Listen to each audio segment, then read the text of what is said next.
Okay guys, so we were called out to look at a damp spot on a chimney breast on this job.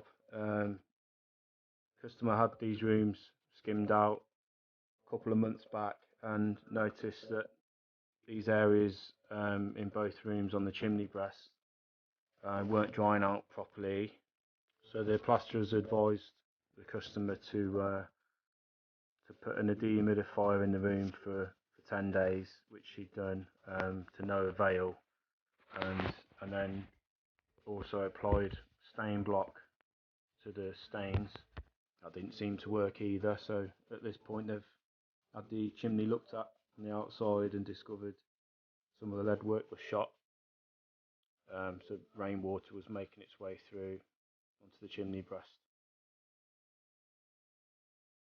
That image there is 1 week after stain block and paint was applied.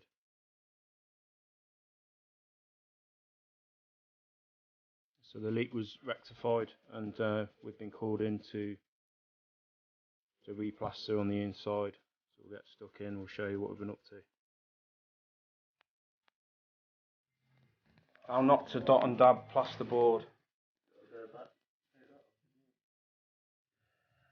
That's all going to have to come off and all, yeah. The whole lot.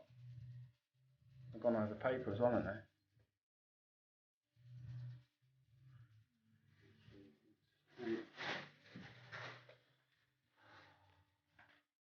Fucking mess.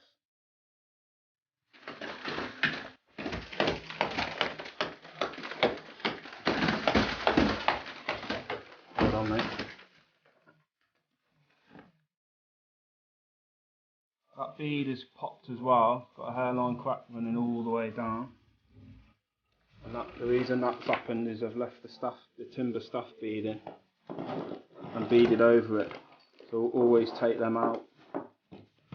So there's been issues with the chimney stack on the outside of the property.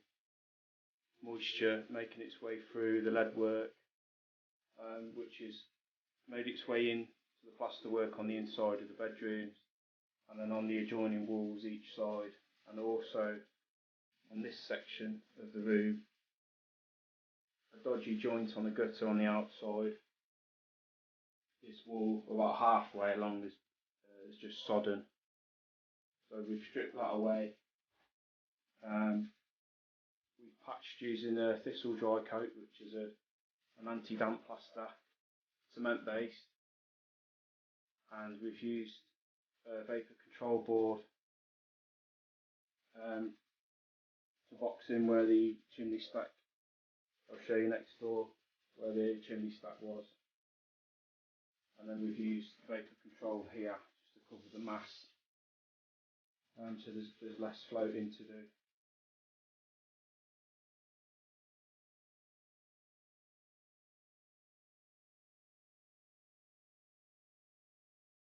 Show you what Matt's up to next door.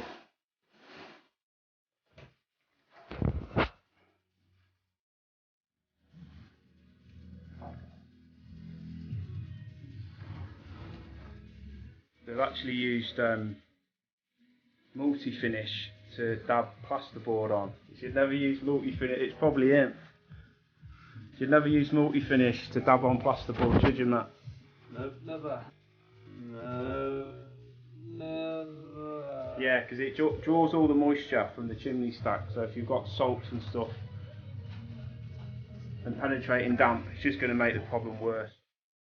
That bit of board that we removed, looks like they've just stuck 4 big blobs of skim onto the back of the plasterboard, and they've not bothered to prep the chimney breast or anything. They've got all loose paper and paint stuck to the back of the dabs, and with it being, drywall adhesive, that also draws moisture, but using skim even worse, it traps the moisture even worse. So if you've got an old chimney breast that's a bit damp, or with some penetrated damp issues, and you go and blob multi-finish over it and dab a board straight on top, you're asking for trouble. And you can see here all these salts that have built up. That'll be all the moisture content in that big blob of skim. Just, it can't go anywhere, it's being forced out. All this mould, condensation mould there, and then on the other side it's just been forced through. You see, it's just been forced through onto the paint on the decoration side.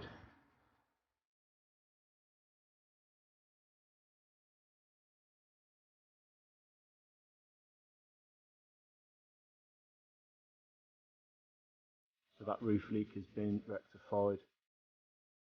When the weather turns and the summer comes back around, the sun will dry out that brickwork on the outside. Because we've used impermeable products on the inside, there's no risk of moisture making its way back through the paint. And that chimney breast, it will continue to kick out moisture and salts despite the leak being stopped. So it's important you use the right materials when replastering. We'll get this one skimmed now then. A good tidy up and on to the next job. As always, thank you for watching and see you on the next video.